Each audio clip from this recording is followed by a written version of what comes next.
Terus yang telanjang di depan saudara itu yang dilihat apanya nih Pak? Ya itunya.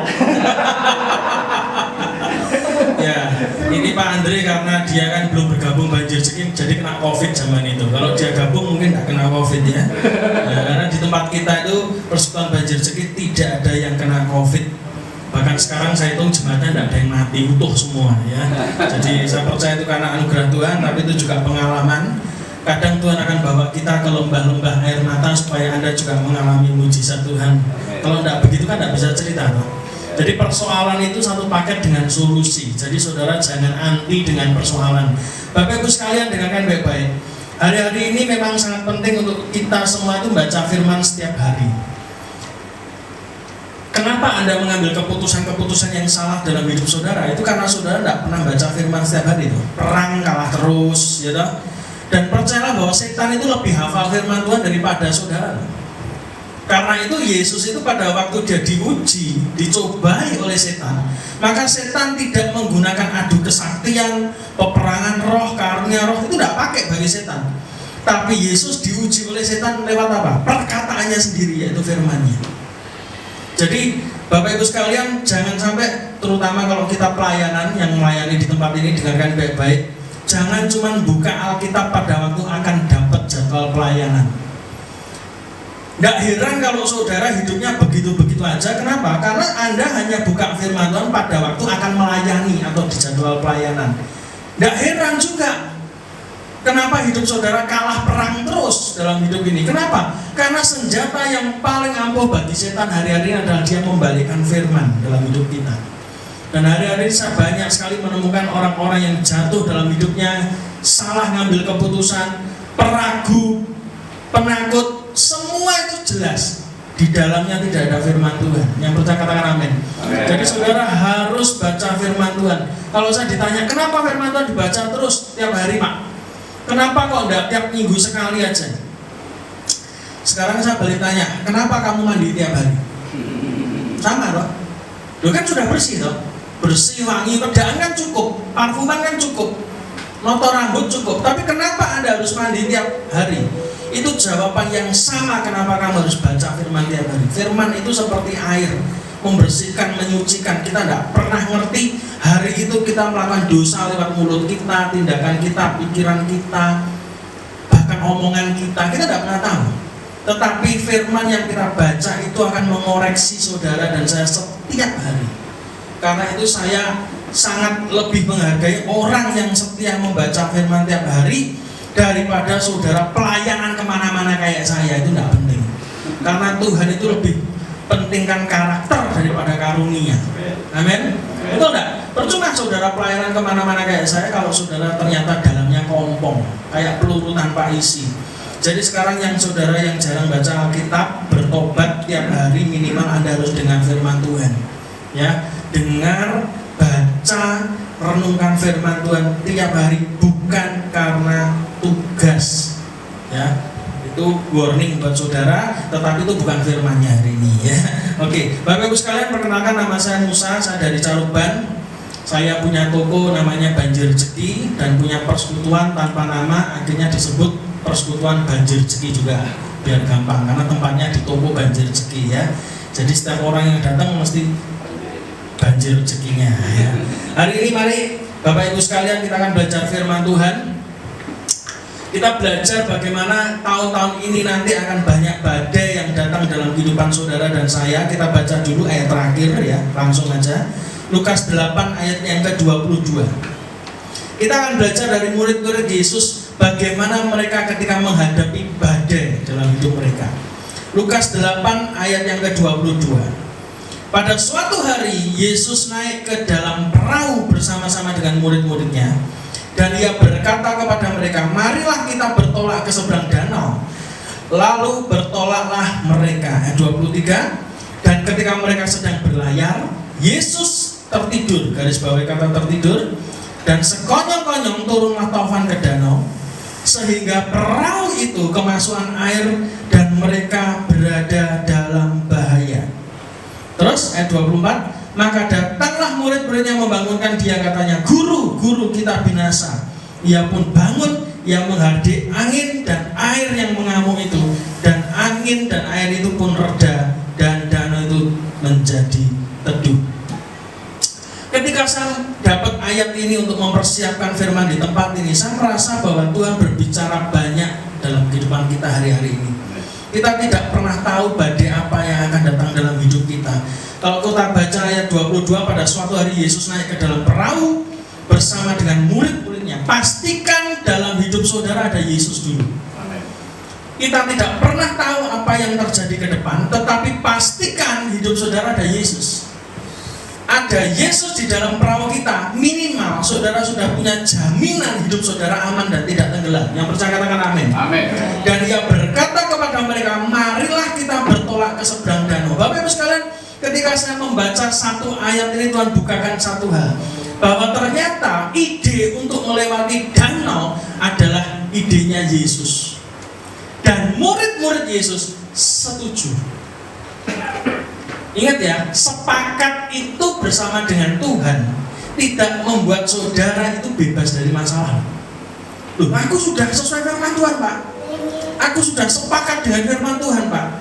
Aku sudah sepakat dengan apa yang Tuhan mau dalam hidupku, Pak. Tetapi kesepakatan saudara dengan idenya Tuhan melalui firman-Nya tidak serta-merta membuat saudara bebas dari masalah. Terkadang malah Tuhan itu akan sengaja membawa saudara dan saya untuk ke tempat yang berbahaya. Sengaja. Kita tuh merasa bahwa hidup kita tuh sudah ngati-ngati. Orang itu cenderungnya begini, diakui atau tidak, setiap orang yang hidup selalu mereka akan punya satu respon yang sama, menjauhi masalah. Kalau bisa jangan buat masalah, kalau bisa jangan mendekati masalah, kalau bisa jangan cari masalah. Sudah itu aja. Betul nggak? Supaya apa? Kalau orang-orang tua ditanya, biar hidupnya tenang katanya. Pernah saudara dengar itu? Kalau bisa jangan cari masalah, jangan mendekat kepada masalah, dan jangan bikin masalah. Tetapi percayalah, kekristenan tidak mengajarkan itu. Kekristenan mengajarkan kepada kita, ketika saudara percaya pada Yesus, hari itu ada masalah. Kenapa? Kita ini memang tidak berasal dari dunia. Kita tidak didesain untuk hidup bersama dengan dunia. Jadi segala kesepakatan kita dengan firman Tuhan selalu bertentangan dengan dunia. Contoh paling gampang, di kantor atau tempat kerja, yang lain korupsi, Anda tidak korupsi. Kayak Pak Andre pernah kerja gitu.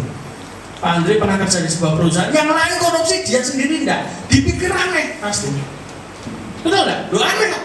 Bagi dunia, kita tidak kompromi, itu aneh. Bagi dunia kita tidak melakukan dosa, itu aneh memang. Bagi mereka, tapi bagi Tuhan itu sesuatu yang wajar. Tetapi ketika saya membaca ini, saya mikir, iya benar juga ya. Ketika kita memutuskan untuk kita melayani Tuhan sekalipun, maka detik itu juga mesti banyak masalah datang dalam hidup kita. Kalau saudara baca di Alkitab, ya saya pernah baca kalau tidak salah kisahnya Raja siapa, saya lupa, saya tiba-tiba diingatkan Tuhan, Raja Yosafat kalau tidak salah. Raja Yosafat itu ketika dia pertama jadi raja, yang dia lakukan adalah dia memilih hakim-hakim yang mereka hidup sesuai dengan firman Tuhan. Hidup sesuai dengan firman Tuhan. Mereka dibenarkan semua, ditoto ulang sama yang namanya Yosafat. Hakim-hakim ini harus benar segala macam. Sudah, pokoknya yang penting cinta Tuhan semua. Dan Yosafat melakukan itu karena dia ngerti kebenaran firman Tuhan. Tapi pada pasal berikutnya saya terkejut. Setelah Yosafat memilih hakim-hakim yang benar sesuai firman Tuhan, pasal berikutnya dibuka dengan kata, maka musuh menyerang Yosafat itu. Iya, itu selalu begitu. Orang yang melakukan kebenaran firman Tuhan selalu setelahnya apa? Musuh menyerang saudara. Masalah itu saudara tidak perlu datang, dia akan datang dengan sendirinya kalau hidup saudara benar di hadapan Tuhan.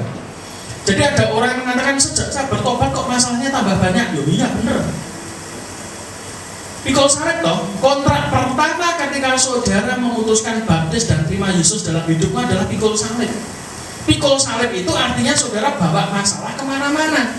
Anda bawa masalah menderita kemana-mana. Itu namanya kekristenan. Karena itu jadi orang Kristen itu tidak gampang. Jadi kalau saya lihat di infotainment ada artis pindah agama, buat saya dari awal dia memang bukan Kristen. Orang Kristen asli tidak mungkin pindah agama. Kenapa? Orang Kristen asli dia tahu kontraknya sampai mati, dia bersama dan menderita dengan Yesus. Itu kontraknya. Ketika seseorang memutuskan untuk pindah perahu, saya mau beritahu, dari awal memang dia bukan Kristen. Dan hari-hari ini saudara, kalau saudara baca Alkitab, akan ada banyak orang-orang Kristen penyusup dalam pestanya Tuhan. Orang yang diundang Tuhan tapi datang tanpa pakaian pesta, kata Tuhan. Dan Alkitab berkata dalam perumpamannya, ketika raja itu mengundang semua orang di pinggir jalan, dikasih pakaian pesta, ada satu gembel yang masuk ke pesta tapi tanpa pakai baju pesta. Dan raja itu bertanya, kamu siapa yang izinkan masuk? Dan Alkitab berkata, seret dia keluar. Hari-hari ini gereja lebih lunak terhadap dosa. Gereja lebih lunak terhadap pertobatan. Karena itu gereja itu kadang mengizinkan orang berbuat dosa dalam gereja dengan alasan Tuhan kan mengasihi, Tuhan itu lebih tahu, ya toh. Saya ini kadang jengkel dengan orang-orang yang seperti itu, termasuk di tempat saya juga ada yang begitu. Ya banyak Pak, yang mengexcuse istilahnya hal yang nggak benar itu nggak apa-apa, karena merasa dirinya masih pasiennya Tuhan. Tapi sampai kapan saudara jadi pasien terus nggak sembuh-sembuh dalam gereja Tuhan? Betul nggak? Rokok, masih ada rokok. Tetapi saya mau beritahu, itu berarti saudara senang sakit terus. Tanya Pak Andri, pada waktu dia opname, dia pengen cepat pulang atau tetap jadi pasien di rumah sakit? Tanya. Ya tetap pulang. Kenapa? Tapi anehnya banyak orang gereja masih senang jadi pasien terus. Dosanya terus dipertahankan terus, jadi pasien terus. Sampai kapan saudara mau jadi pasien terus dalam kekristenan? Kalau saudara jadi pasien terus, maka tidak heran hidup saudara tidak dipakai Tuhan kemana-mana. Kenapa? Anda senang dan menikmati jadi pasien rumah sakitnya Tuhan. Karena itu saudara, Yesus ketika menyelamatkan saudara, Yesus mau saudara datang kepada Tuhan apa adanya. Tetapi setelah saudara percaya Yesus, saudara kenal kebenaran, saudara mengizinkan Yesus ada di perahu dalam hidupmu, maka yang Yesus mau adalah kamu jangan jadi Kristen apa adanya. Berubahlah oleh pembaruan budi. Kalau kamu katanya pelayanan tapi masih ngerokok, berarti kamu belum Kristen. Kamu pelayanan tapi kamu masih gosip, gibah, benci dengan orang lain, kamu mending gak usah pelayanan. Kenapa? Karena berarti kamu mempermalukan dirimu sendiri di hadapan Tuhan dan di hadapan manusia. Lo masih pasien loh, ya toh? Betul gak? Lo kenapa? Karena Anda belum bebas dari semua penyakit-penyakit rohani dalam hidup saudara. Tetapi kita kembali lagi bahwa Yesus akan mengajak kita untuk bertolak ke seberang. Ke seberang ini berbicara tidak enak. Kalau saudara baca di Alkitab, ada beberapa suku di Alkitab, ya toh? Pada waktu itu kalau tidak salah Yosua itu ngajak, ini loh sudah di depan itu sudah ada sungai Yordan, kita nyebrang, ada tanah perjanjian. Ada dua suku di Alkitab, saya lupa, saya pernah baca kemarin, Tuhan ingatkan. Ada dua suku ini, Alkitab berkata ternaknya sangat banyak. Dan ketika dia tiba di tanah namanya Yaeser, nanti saudara cek sendiri di Alkitab, tanah itu sangat baik untuk ternak mereka. Kadang Tuhan akan membuat saudara tergoda dengan hal yang ditawarkan di depan saudara yang kelihatannya nyaman, enak, diberkati Tuhan. Tapi akhirnya saudara lupa dengan tujuan awal. Saudara harus bertolak menyeberangi sungai Yordan untuk masuk tanah perjanjian yang lebih hebat lagi. Dua suku ini di Alkitab, kalau saudara baca, mereka berkata kepada Yosua, kalau boleh jangan suruh kami menyeberang. Menyeberang itu tidak enak. Menyeberang itu meninggalkan hidup yang lama. Dan mereka ternyata sudah terlalu banyak. Kadang kalau hidup kita sudah nyaman, diberkati, percaya itu pembunuh iman terbesar dalam hidup saudara. Yang membuat saudara malas lagi melakukan kehendak Tuhan, membuat saudara malas melayani Tuhan, membuat saudara berkata, wes gini ayolah Kristennya, tidak usah aneh-aneh. Pernah dengar itu ya? Tidak usah aneh-aneh, tidak usah pelayanan, ngapain? sing pelayanan podo wae dengan yang tidak pelayanan. Saya dengar itu terus. Orang-orang yang diajak pelayanan paling males selalu ngomongnya begitu. Alah, hidupnya yang tidak pelayanan aja juga sama aja dengan yang tidak melayani Tuhan. Pernah dengar itu? Itu berarti rohnya roh Yaeser itu. Di tanah Yaeser mereka sudah nyaman, mereka berkata kepada Yesus, aku nggak usah nyebrang, biar ini loh 10 suku yang lain aja perang sama orang Yeriko, aku tak di Yaeser aja. Kenapa? Karena tanah ini baik untuk ternakku. Kadang kita nego dengan Tuhan, kita tidak mau menyeberang ke seberang danau. Kenapa? Karena kita senang dengan hidup kita yang sekarang. Jadi saya belajar hari ini, kenapa ya banyak orang kok malas bertobat? Iya, karena dia malas nyebrang. Sepakat dengan Tuhan aja dia tidak mau, apalagi dia mau nyebrang bersama dengan Tuhan. Tetapi hanya orang-orang yang berani bertolak dan menyebrang dari hidupnya yang lama kepada hidup bersama dengan kehendak Tuhan. Percayalah, di situ ada mujizat terjadi. Yang percaya katakan amin. Amin. Ayat 23. Dan ketika mereka sedang berlayar, Yesus tertidur. Lalu dibuka dengan kata sekonyong-konyong, turunlah taufan ke danau. Saya mau beritahu, jangan izinkan Yesus tertidur dalam hidup saudara. Tertidur itu apa sih? Anda tidak pernah ngajak ngobrol dia, Anda sibuk sendiri. Mungkin murid-murid ini sudah sibuk jagongan sendiri dengan kepentingan mereka di dalam perahu. Mereka sudah sibuk menceritakan tentang diri mereka sendiri, sampai-sampai Yesus tidak diajak ngomong dan Yesus tertidur. Dan percayalah, ketika Tuhan di dalam dirimu itu tertidur, maka masalah akan datang. Ngerti? Jadi banyak orang merasa bahwa, loh, kok kaget ada masalah datang? Kenapa? Iya, Yesusnya tidur. Kenapa Yesusnya tidur? Oh, nggak pernah baca firman Tuhan, nggak pernah merenungkan firman Tuhan, nggak pernah doa, nggak pernah ngobrol sama Tuhan. Kok minta Yesusnya bangun? Kalau Yesusnya bangun, topannya nggak mungkin turun. Tapi ketika kau izinkan Tuhan itu tertidur, banyak orang Kristen juga sama. Dalam dirinya mengaku dia sudah dibaptis dan dipenuhi Roh Kudus, tapi dia masih menyimpan kuasa-kuasa gelap, keturunan nenek moyangnya, jimat-jimat dan segala macamnya, yang membuat Roh Kudus dalam dirinya tertidur, tapi dia tampak pelayanan di depan orang. Saya tidak percaya dengan pelayanan di mimbar itu pasti baik semua, betul ya? Kita tidak pernah tahu. Tapi hanya orang yang bisa mengekspos dirinya apa adanya di hadapan Tuhan lah yang membuat dia apa adanya di hadapan Tuhan. Itu yang penting. Pelayanan itu bukan di mimbar seminggu sekali, tidak. Tapi Senin sampai Sabtu di rumah itu loh mimbar saudara. Percaya katakan amin. Bagaimana saudara perlakuan saudaramu, perlakuan anakmu, perlakukan karyawanmu, perlakukan orang-orang di sekitarmu, itu yang penting. Dan itu susah. Saya akui, ada orang-orang di sekitar kita kadang menjengkelkan kita, dan kita sibuk ngurusi orang-orang yang menjengkelkan sampai kita juga lupa ngajak ngobrol Yesus. Dan akhirnya Yesus dalam dirimu tertidur, dan tiba-tiba masalah badai dalam rumah tangga itu datang sekonyong-konyong, mengamuk mengenai perahumu. Itu yang terjadi dalam kehidupan orang Kristen. Dan percayalah, tadi saya ngomong di awal, ketika engkau memastikan Yesus ada di dalam perahu, bukan berarti masalah itu tidak ada. Tetapi karena Yesus dalam dirimu, kamu biarkan tertidur. Kenapa? Tiba-tiba sekonyong-konyong perahu itu diamuk oleh topan, angin, kemasukan air, dan mereka berada dalam bahaya. Alkitab berkata. Saya mau beritahu, saya membayangkan ketika Tuhan bawa saya masuk ke firman ini. Kalau renungan firman itu jangan baca toh. Belajar saudara masuk dalam diri saudara, minta Roh Kudus untuk saudara masukkan di peristiwa ini. Kenapa mereka tetap membiarkan Yesus tertidur ketika badai itu datang? Yang saya tangkap di dalam roh saya adalah ketika saya baca ayat ini, semua murid Yesus itu adalah nelayan profesinya.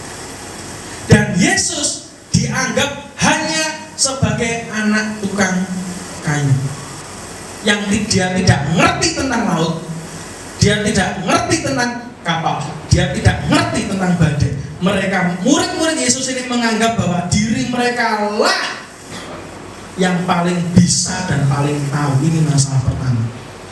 Banyak orang yang kehidupannya hancur, keluarganya hancur, pelayanannya hancur. Kenapa? Menganggap bahwa dirinya lebih pintar dari Yesus. Menganggap kemampuan yang mereka pelajari selama ini itulah yang membuat mereka bisa menghadapi masalah apapun. Mereka merasa diri mereka bisa menghadapi apapun. Kenapa? Aku lebih hebat toh. Aku lebih berpengalaman. Masalah keuangan aku juga ngerti keuangan. Masalah keluarga aku juga ngerti masalah keluarga. Masalah pekerjaan aku ngerti masalah pekerjaan. Apapun engkau sudah merasa bahwa kamu itu yang paling ahli, yang akhirnya mereka membiarkan Yesus tetap tertidur. Ingat ya, persepsi saudara tentang Tuhan yang salah itu akan berpengaruh fatal dalam hidup saudara. Saudara merasa Tuhan itu jangan direpotkan dengan persoalan-persoalan kita. Salah. Banyak orang yang akhirnya hidupnya berantakan kena badai. Kenapa? Karena sejak awal mereka tidak pernah melibatkan Tuhan, karena menganggap bahwa mereka bisa baik-baik saja tanpa Tuhan. Itu yang saya takutkan. Saudara bangun pelayanan, saudara bangun keluarga, bangun pekerjaan, tapi tidak melibatkan Tuhan dalam hidup saudara. Percayalah, ketika badai itu datang, Anda akan gupuk. Kemampuanmu tiba-tiba jadi nol menghadapi badai. Masalah itu datang, masalahnya adalah tanpa janjian. Itu yang jadi masalah. Betul ya? Jadi masalah itu tiba-tiba datang satu, besok tuh bisa ada masalah itu tiba-tiba datang satu, besok tuh bisa ada masalah, temennya diajak datang. Saya biasanya begitu. Ini masalah sudah selesai, masalah ini datang lagi. Masalah besan belum selesai, anaknya jadi masalah, mertuanya masalah, cucunya, ya dong, cucunya masalah, cicitnya masih kurang, tonggo nih dari masalah. Ya sudah, kayak begitu. Masalah itu tanpa janjian gitu. Tapi mereka biasanya kompak datang sekonyong-konyong dan tiba-tiba, betul nggak? Masalah pekerjaan belum selesai, masalah di rumah geger. Masalah di rumah geger belum selesai, datang lagi masalah di gereja.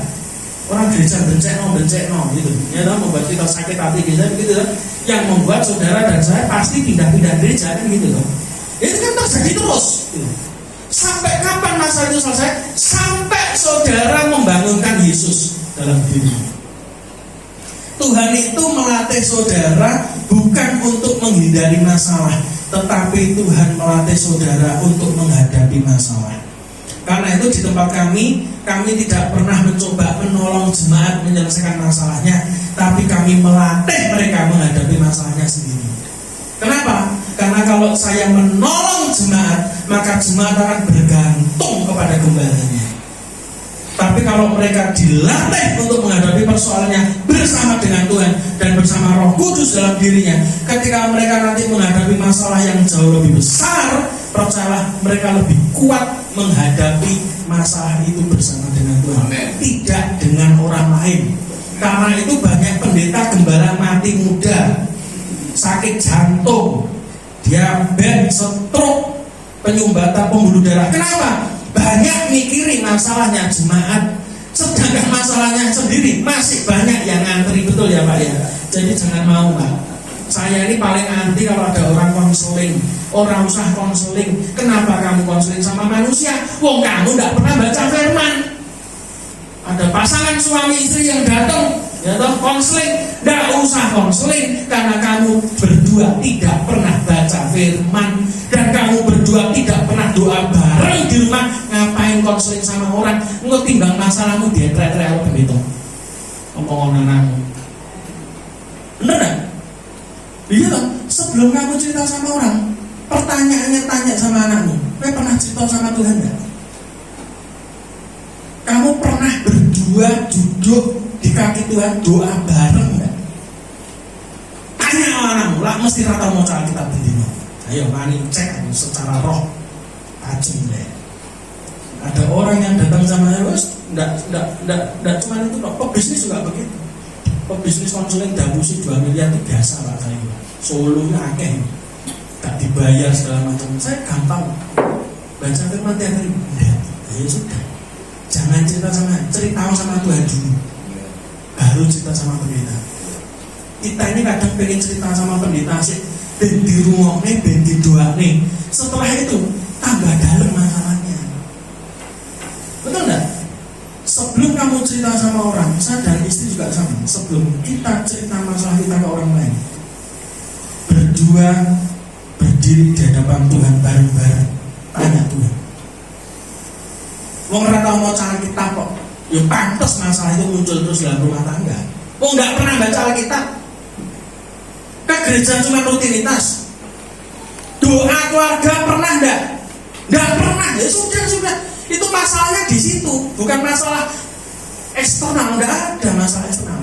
Masalah eksternal, badai dari luar hidupmu akan datang ke perahumu ketika apa? Di dalam kamu masih punya masalah dengan Tuhan. Kamu mengizinkan Yesus tidur dalam bahtera rumah tanggamu, karena itu orang-orang di luar kamu akan bikin masalah di rumah tanggamu. Itu rumusnya, Mbak Ika. Betul. Sudah, itu rumusnya. Cekalan omonganmu. Tidak usah cerita kemana-mana kalau saudara punya masalah. Tidak usah konsulin sama Pak Pendeta. Ya toh Pak. Pak Pendeta ya repot, masalah yang gede. Ya toh, mengurusi masalahmu ya tambah gede nih. Ketambahan, iso ramangan. Ya, betul nggak? Udah, cerita sama Tuhan dulu sebelum kamu cerita sama manusia. Wong sama penciptamu saja kamu tidak pernah cerita kok. Suatu ketika ada cerita bagus. Ada seorang pemuda-pemudi yang dia beli mobil baru di Jepang. Itu mobilnya baru, dia melakukan perjalanan bersama istrinya. Tiba-tiba di tengah jalan mobilnya mogok. Lalu di situ ada seorang bapak tua naik mobil tua, lalu dicegat sama dia. Lalu bapak tua ini meminggirkan mobilnya, turun. Dia tanya, ada masalah apa dengan mobilmu ini? Lalu dua pemuda-pemudi ini saling melihat. Emangnya dia kalau tanya bisa enggak ya? Wah, kita ini salahnya kan orang ini ya toh. Ya dia akhirnya dengan meremehkan lah. Ya gini mbah, ya kalau bahasa Indonesia mbah ya. Gini mbah, ini mobil kita mogok padahal baru beri. Oh ya, bisa enggak aku bantu untuk? Emangnya bisa. Si pemuda ini kan masih dengan sombongnya merasa bisa, merasa dia lebih muda, dan dia meremehkan orang tua di depannya. Dia bertanya, apakah bisa kamu menyelesaikan? Oh, boleh enggak aku coba? Ya sudah, oke lah. Lalu kap mobil dibuka, hanya dalam waktu kurang lebih 5 menit. Bapak tua ini berkata, nyalakan mobilnya. Tiba-tiba di starter, bisa hidup. Wih, kaget. Lalu dua pemuda dan pemudi ini minta maaf sambil bertanya, Bapak ini apa kerja bengkel? Oh tidak. Bapak ini montir? Oh bukan. Bapak ini siapa? Aku pencipta Toyota. Tiba yang duit. Ngerti?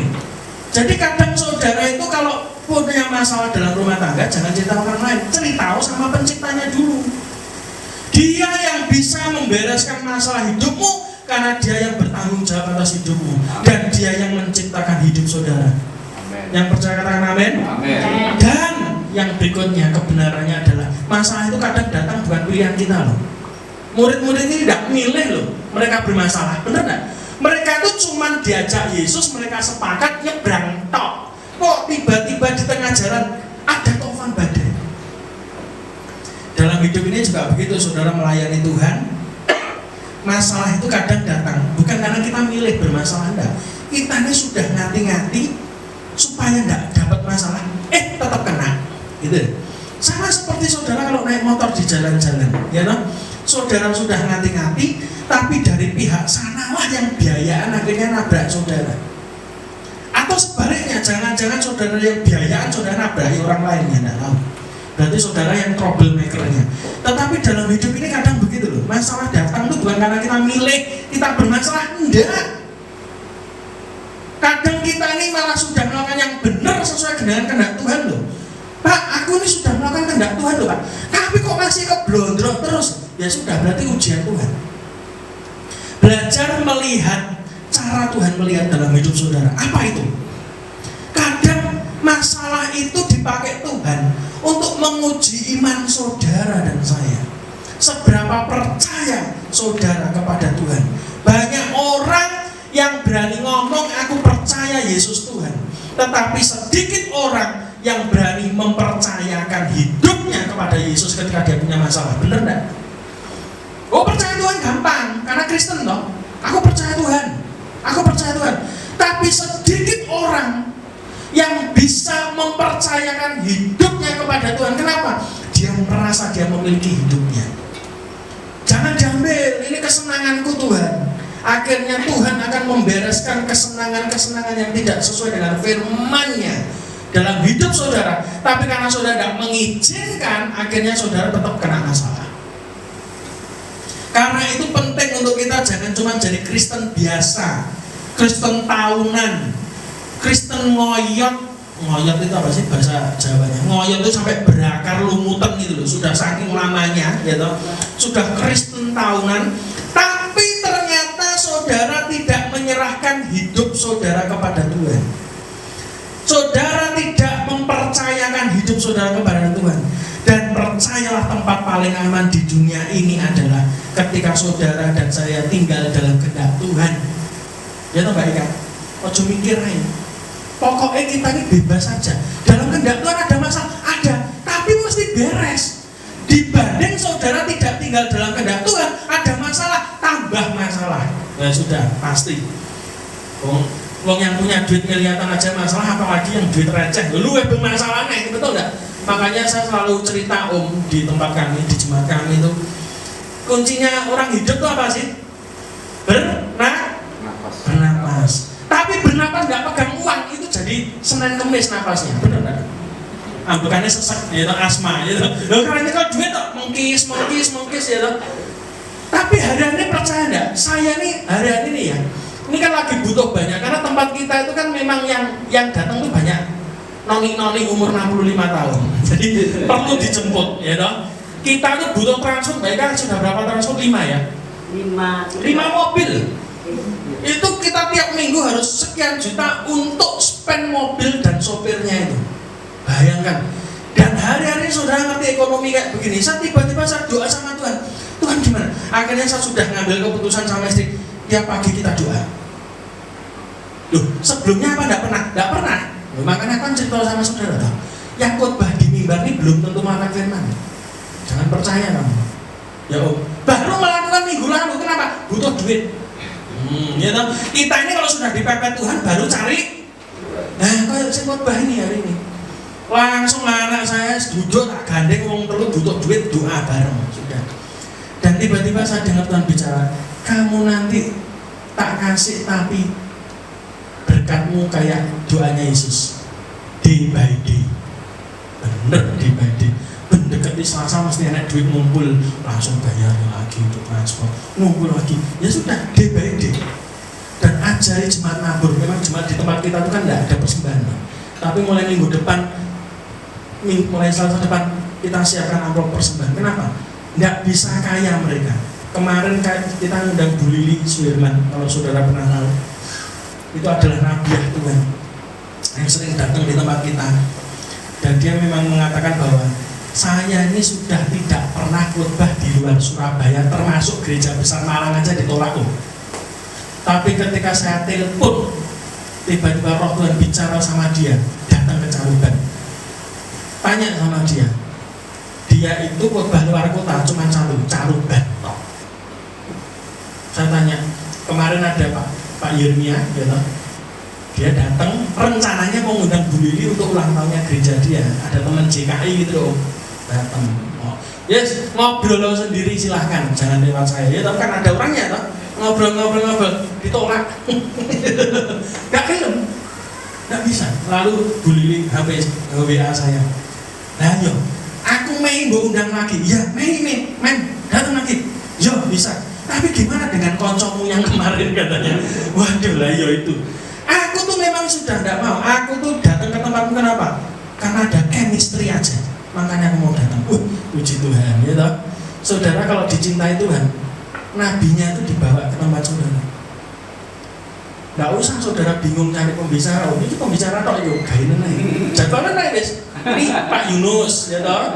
Itu Pak Andre, kayak Mbak Elis itu yang belakang pengarang lagunya Pak Yusak Cipto itu yang di Yusak Cipto, Yusak Sujarwo wis mati Yusak Cipto. Yusak Sujarwo itu yang belakangnya Om ini Mbak Elis itu Mbak Eka, wis jadwalnya situ aja. Oh, di tempat kita sudah khotbah semua, ngapain saudara ngikut terus gitu loh. Saya ini punya mimpi jemaat saya tuh dan buyar gitu loh, dan pelayanan kemana-mana. Jadi jangan ngumpul terus, malah sumpek saya. Ya beda ya, kalau gereja kan ngumpulkan orang, kalau kita enggak, buang orang harus. Karena perintahnya Tuhan apa? Pergilah, bukan kumpullah. Nah itu loh sudah. Jadi ternyata gitu, enggak mau. Saya kata iya, Tuhan itu kadang mengasihi kita tuh di luar ekspektasi kita. Orang-orang yang seperti itu loh, peka ya. Datang pertama kali ketemu istri saya langsung, kamu punya mimpi dari SMA, kamu pengen punya rumah di Gravel, tiangnya gede-gede. Waget istri saya. Memang nabi yuk. Langsung saya mikir, wih tajam banget. Orang yang semacam ini loh dibawa Tuhan di tempat kita tidak pernah nyari. Gitu. Itu pun kita tidak ekspektasi, malah ketagihan. Gitu Pak. Orang kayak begitu kadang kita tidak pernah mengusahakan. Kenapa? Yang saya pastikan di tempat kami adalah ketika Tuhan suruh melakukan sesuatu, kita nurut. Loh kenapa? Sudah taat aja. Kita tidak pernah tahu apa yang terjadi di depan, ngapain. Tapi kalaupun Tuhan kirimkan orang-orang hebat untuk memperlengkapi kita, itu ya karena Tuhan. Karena kamu nurut Tuhan. Kalau kamu tidak nurut, ya sudah biasa-biasa terus gerejonya. Tidak kemana-mana juga. Dan tidak jadi apa-apa juga. Dan tidak diundang kemana-mana juga. Oh iya loh, kita kan cuma taat. Saya sering ngomong sama teman-teman kita, di tempat kita tuh tidak ada yang berpotensi khotbah, tidak ada semua. Sing lebih khotbahnya bagus, yang lebih sakti itu banyak, betul tak? Tapi kenapa Tuhan tuh kok seneng tempat kita? Tiba-tiba Tuhan kasih tahu, soalnya aku nih ngomong pendeta dia gede sing budal, kowe tak ngomong wis sing mani pangkat, oh ya wis, ya betul tak? Kadang kita tuh harus menyediakan diri untuk Tuhan, gitu. Kalau Tuhan suruh kita, ya siapa dulu? Perkara yang lain, perlengkapan, semua yang ngikuti kita itu sudah urusannya Tuhan. Yang penting kita taat dulu, kita ngomong yes untuk kehendak Tuhan. Jangan nego sama Tuhan. Jangan kita merasa bahwa kita ini punya bargaining kepada Tuhan. Tidak, kita ini cuma hamba. Hamba itu babu. Babu tidak, kita ini cuma hamba. Hamba itu babu. Babu itu budak. Budak itu orang yang sudah ditebus dan dia tidak punya hak atas dirinya kecuali satu, melayani Tuhannya. Budak itu haknya cuma satu, makan aja dia tidak punya hak kalau tidak disuruh Tuhannya. Haknya budak cuma satu, dia melayani Tuhannya. Dia bisa berada di dekat Tuhannya. Nah itu saya. Karena itu saudara dan saya sarankan, tetaplah ada Yesus di dalam perahu hidup saudara. Yakinkan diri saudara sekarang, ya Tuhan, kira-kira aku kalau disuruh Tuhan melakukan sesuatu untuk ketaatan, nego dan sama Tuhan. Kalau nego, wah sudah Tuhan pakai orang lain. Kalau kita benar apa? Jangan seorang pun merebut mahkotamu, betul tak? Kalau kamu itu dikasih mahkota Tuhan, kalau kamu menolak, maka mahkota itu akan dikasih orang lain, kata Tuhan. Jangan seorang pun tiba-tiba kalau kepercayaan Tuhan ditaruh dalam hidupmu, ketika kamu tidak mau, dia akan pakai orang lain yang lebih mau, yang available terhadap kehendak Tuhan. Pasti dia dipakai Tuhan. Itu yang saya takutkan. Karena itu Bapak Ibu sekalian, ketika saudara dipakai Tuhan untuk melayani Tuhan, langsung ngomong ya. Itu saya ngomong sama Pak Andri, kalau ada yang suruh melayani khotbah, sudah tidak usah kayak cacili. Ngerti cacili? Oh tidak bisa, aduh aku tidak pede, tidak harus tuwek orang pede sih so mana gitu. Sudah bisa mengawini istrinya orang, ya kok istrinya orang, mengawini anaknya orang, gitu, punya anak, kok saya gak pede, gitu. Ya tidak mungkin lah.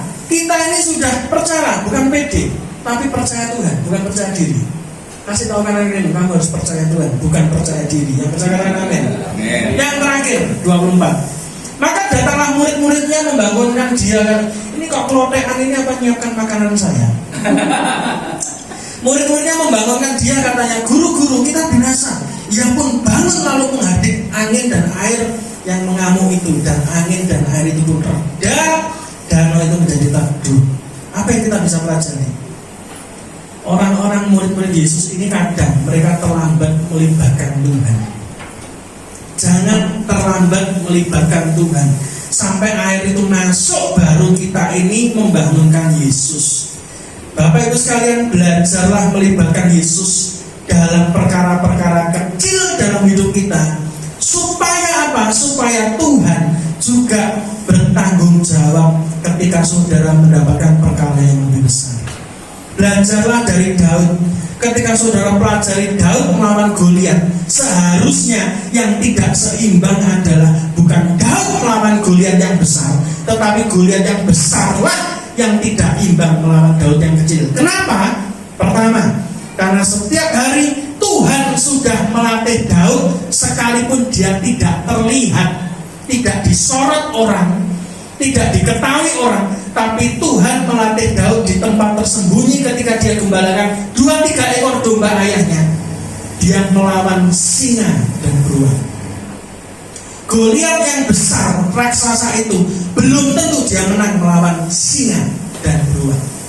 Yang kedua, Daud dia bertanggung jawab sekalipun yang dipercayakan 2-3 ekor domba. Pak pendeta juga sama, dipercayakan berapa jemaat? Cuma 10. Cuma 10. Jangan saya dulu mulainya dari 7 malah. Sekarang malah saya ini dan tak usir-usir. Jangan kebanyakan datang, sudah tak stop. Kenapa? Banyak keluarga dari luar kota mau datang. Besok yang dari Blitar katanya mau datang. Selasa besok. Wah, ini susi gorengku so kegedean. Saya malah mau. Beda. Saya sama pendeta lain kan beda. Kalau saya tidak mau terlalu banyak orang, sedikit tapi cepat dan nyebar gitu. Tetapi Bapak Ibu sekalian, Daud ini dipercayakan 2-3 ekor domba. Dia bertanggung jawab. Kalau saya jadi Daud, ketika singa datang mau menerkam anak-anak domba, mungkin kalau saya jadi Daud, terus panganan timbang aku mati, betul gak? Anak domba kecil ngapain? Mending saya menyelamatkan nyawa saya daripada menyelamatkan domba. Tapi itu bukan Daud. Tuhan melatih Daud di tempat tersembunyi. Jadi ketika waktunya siap, dia melibatkan Tuhan pada waktu dia di tempat tersembunyi yang tidak disorot kamera, tidak ada media sosial, ya toh, tidak dipuji orang, bahkan ayahnya juga menyepelekan dia. Tetapi ketika Goliat itu datang, di saat itulah Daud menerima sertifikat wisudanya untuk menjadi raja. Dengan cara apa? Membunuh Goliat. Enteng Goliat. Loh, kenapa enteng, Pak? Karena Daud hari itu hanya punya satu senjata, pengali-ali. Kalau saudara lihat di YouTube atau di NetGeo, ya toh, itu pernah membahas seorang pengali-ali dari suku Benyamin. Itu ketika mencoba pengali-ali yang diisi batu itu, yang diputar itu, kayak ketapel itu jarak sekian puluh meter, itu ada plat besi bentuknya kayak wajan gitu. Ketika dilempar itu tepat tidak meleset. Itu wajan dari baja atau besi itu bisa bengkok kena batunya. Saudara bisa bayangkan, besi yang begitu kuat saja bisa agak berlubang karena batu, apalagi batu Goliat. Dan kecepatannya adalah kurang lebih 150 km per jam. Ini sudah kecepatan peluru tuh. Goliat senjatanya tombak dan perisai, tetapi Goliat lupa Daud bukan pakai pedang, tetapi dia pakai pengali-ali, yaitu sniper. Saudara perang bawa tombak, tapi lawan saudara pakai bedil, ya tetap mati jarak jauh. Jadi Daud itu gak imbang lawan Goliat. Jadi ceritanya dirubah ya. Bukan Daud yang tidak imbang lawan Goliat, enggak. Goliat yang gak imbang lawan Daud. Dia pakai tombak, ini pakai tembak, peluru. Ya langsung masuk. Alkitab berkata batunya terbenam di kepalanya. Dan yang berikutnya, ketika Daud sudah dilatih dan melibatkan Tuhan di tempat-tempat tersembunyi yang dia tidak terekspos orang, dia dilatih mengenal siapa Tuhan yang melalui pujian penyembahan. Maka ketika dia datang melawan Goliat, Daud tidak membandingkan Goliat dengan dirinya, sama seperti Saul membandingkan Goliat dengan dirinya yang membuat dia ketakutan. Tetapi Daud melihat Goliat, dia membandingkan Goliat dengan Tuhan yang lebih besar. Karena itu dia berkata apa? Aku datang dengan nama Tuhan. Kalau saudara punya masalah, yang saudara bandingkan masalahmu dengan duit yang kamu punya, ya jelas salah. Punya masalah, tapi dibandingkan dengan orang yang mendukung kamu jumlahnya lebih sedikit, kamu pasti kalah. Tapi kalau kamu punya masalah, tapi yang kamu bandingkan masalah itu dengan Tuhan yang jauh lebih besar dari hidupmu, kamu menang. Yang kedua, ketika saudara mengambil keputusan yang salah karena kita tidak melibatkan Yesus dan terlambat melibatkan Yesus dalam perahu kita, maka yang terjadi adalah saudara kadang digerakkan karena ketakutan. Banyak orang yang salah ambil keputusan dalam hidupnya karena takut. Kemarin juga sama toh. Ada beberapa orang yang ngomong, ini emas lagi naik, para pebisnis jangan beli emas yang tidak ada barangnya. Lewat apa Pak? Aplikasi HP.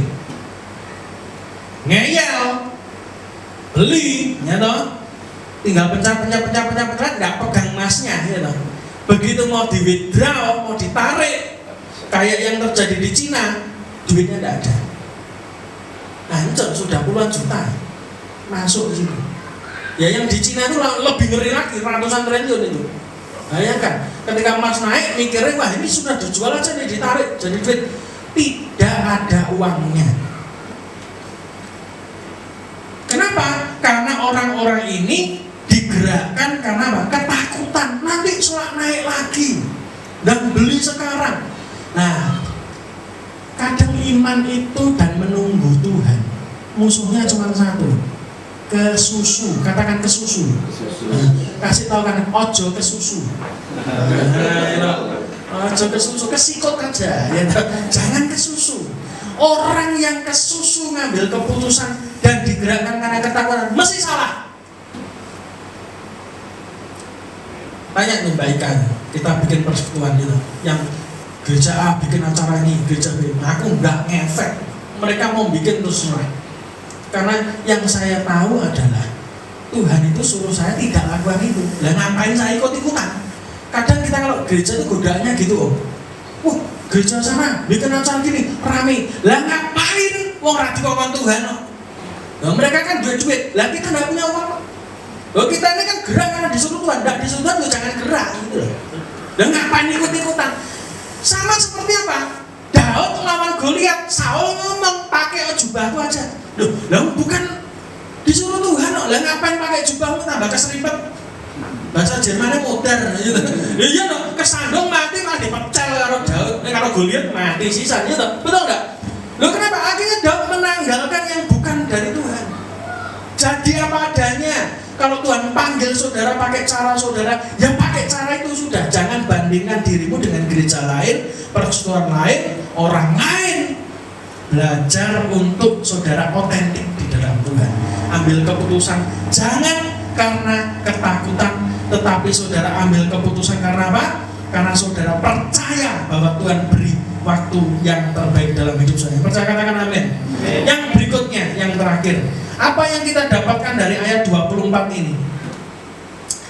Cara menghadapi masalah itu dengan iman, bukan kemampuan. Ketika saudara menghadapi segala persoalan masalah dengan kemampuanmu, itu akan terbatas. Tapi dengan iman. Ada sebuah perkataan bagus sekali yang saya temukan beberapa hari yang lalu. Cara pembayaran di surga itu adalah lewat doa. Sedangkan mata uangnya yang membuat transaksi itu berhasil dan kita terima di bumi adalah iman. Mata uang surga adalah iman. Cara pembayarannya lewat doa. Jadi belajarlah dari murid-murid ini. Alkitab berkata maka datanglah murid-muridnya baru membangunkan dia, katanya guru kita binasa. Maka Yesus bangun dari yang menghardik angin dan air yang mengamuk itu. Dan angin dan air itu reda. Danau itu menjadi teduh. Belajar punya iman dan doa. Tetapi saya mau beritahu, selain doa ada kata yang ketiga yang tidak kalah penting yang Yesus ngomong kepada kita hari ini. Apa itu? Berdoa dan berjaga-jaga. Berdoa dan berjaga-jaga berjaga-jaga.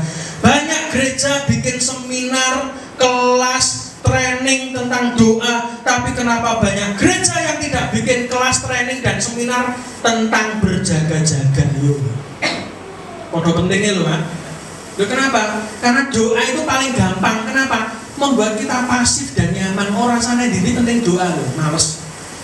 Orang Kristen males. Tapi berjaga-jaga artinya apa? Saudara ada tindakan. Doa tanpa perbuatan itu mati. Doa itu artinya saudara pasif duduk ngobrol dengan Tuhan, betul. Tetapi berjaga-jaga itu adalah tindakan iman saudara.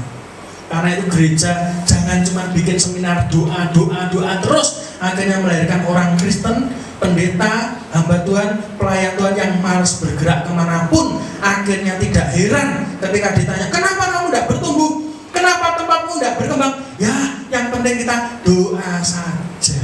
Ya wis bar nek ngomong doa tok. Ya ora nek tindakan kok. Lho kenapa? Dilatih doa terus. Tapi tidak pernah ada seminar dalam gereja ya Pak Andri, gerejamu kan gawe pendetamu. Ya toh kan gawe seminar berjaga-jaga. Nah, itu penting.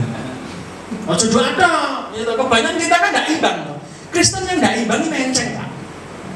Karena itu Kristen itu harus balance. Iman dan perbuatan, doa dan berjaga-jaga itu harus imbang.